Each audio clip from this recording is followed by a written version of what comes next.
And going through the outer two pockets on the Atmos, this side, which is the side with that had the solar Uno on it, is the rubbish side.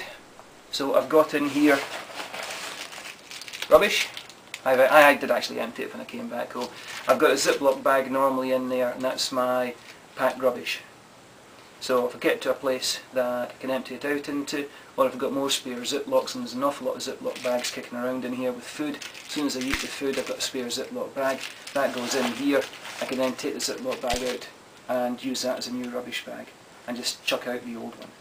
And I've carried around easily 4 days worth of rubbish in here in a Ziploc bag that wasn't even getting packed.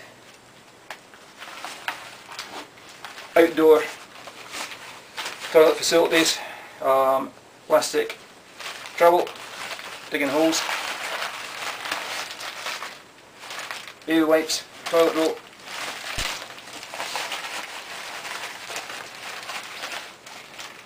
hand cream, mountain suds, and in case you're in an area where you want to actually set fire to the toilet roll, that way inclined, which I'm not, then there's a lighter there.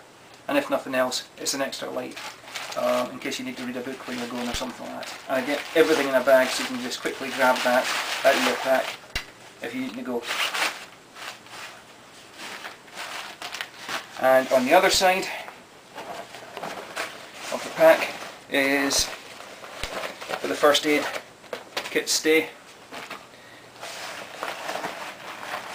And I've got a waterproof bag with the first aid kit.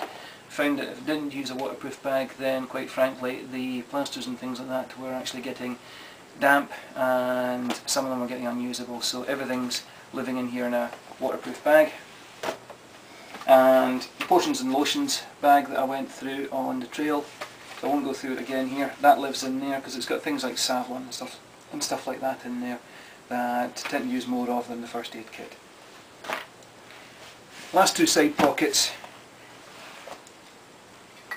hat and SIG oval bag, oval bottle. The oval bottle useful for refilling the hydration pack. So you get to a stream, you open up you open up the pack, and you can just pour the water from here straight into your hydration sack without having to take the hydration sack out. And thermal hat, useful at night, useful when sleeping a lot of the time because of the heat going through the top of the head. In the sleeping bag, put the hat on, and rather than having it wandering around the pack, found it's quite useful. Just slip it into the side there, and then you put the water bottle in there, and it all keeps it all together. And the oval shape of it means that you're not pushing in a circular shape into your pack there and forcing it through. It sits there quite nicely. Of course you don't get as much water, but keeping this filled up means that, and drinking it when you stop, means that you're not supping out your hydration sack, and you keep this one refilled, then you're not going to have much of a problem. If you don't want to stop too much on the trail and refill your hydration sack, then just make sure you keep this one filled up. Okay. For the journey, I put my pacer poles into the side down here. Fits quite nicely into the side pocket. I took the basket off, which is currently in the lid. Got my pacer poles, which I find very useful. I am going to add some reflect tape to the ends there, just illuminate a bit of additional illumination on walking along dark paths. Very aware in dark nights of just how dark that a lone walker can be when cars come tearing around corners. So that's the pacer poles there, very useful in the journey. In the lid, it's a floating lid in the Atmos. It's where things like wallet, if it's raining, the camera goes into the wee bag there, and just odds and sods, personal possessions in there.